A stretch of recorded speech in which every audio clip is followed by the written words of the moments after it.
హీరోయిన్లు కొట్టుకుంటే మధ్యలో కమేడియన్ బలైనట్టు చిరు బాలయ్యల పద్మ అవార్డుల సన్మానం ఇప్పుడు బన్నీవాసు మెడకి చుట్టుకుందా అంటే నెట్టింట జరుగుతున్న చర్చలు చూస్తే అవుననే అనిపిస్తోంది. ఇటీవల కాలంలో అల్లు ఫ్యామిలీకి నందమూరి బాలకృష్ణ అత్యంత దగ్గరైనట్లే కనిపిస్తోంది.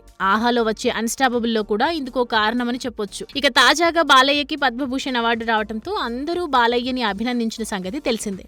అయితే సినీ పరిశ్రమ ఈ సందర్భాన్ని పురస్కరించుకుని భారీ సమావేశాన్ని ఏర్పాటు చేసి ఆయనకు సన్మానం చేయాలనే ఆలోచనలో ఉందట సినీ ఇండస్ట్రీ. కానీ గతంలో చిరుకి పద్మభూషణ్ అవార్డు వస్తే చిరంజీవికి సన్మానం చేయలేదుగా అని మీడియా నుండి ప్రశ్న ఎదుర్కోవడంతో ఇలా తెలివిగా తప్పించుకున్నాడట ఈ క్రేజీ ప్రొడ్యూసర్. పద్మభూషణ్ అవార్డు అందుకున్నందుకు చిరంజీవికి సన్మానం చేయకపోవడం, బాలకృష్ణకు చేయాలనే ప్లాన్ చేయడం లాంటి విషయాలను అరవింద్ గారి లాంటి పెద్దవాళ్లను అడిగితే బాగుంటుంది. అది చాలా పెద్ద విషయం.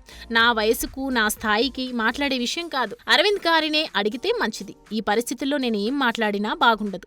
ఆ విషయం గురించి నేను మాట్లాడితే కరెక్ట్ కాదు అంటూ తప్పించుకున్నాడట ఈ స్టార్ మేకర్. ఇక ఇదే క్రమంలో పవన్ కళ్యాణ్ తో గ్యాప్ వచ్చిందన్న వార్తలకి క్లారిటీ ఇస్తూ నాకు పవన్ కళ్యాణ్ కు మధ్య గ్యాప్ వచ్చిందనే విషయంలో వాస్తవం లేదని, పవన్ కళ్యాణ్ మెచ్యూరిటీ లెవెల్స్ వేరేగా ఉంటాయని, ఆయన ఇలాంటి విషయాలను మనసులో పెట్టుకొని చూడరని చెప్పుకొచ్చాడు. ఏదేమైనా పెద్ద పెద్ద వాళ్ల మధ్యలో ఏం జరుగుతుందో పూర్తిగా తెలియకుండా ఇలా ఒక సైడే తీసుకోవాలంటే ఎవరికైనా కష్టమే.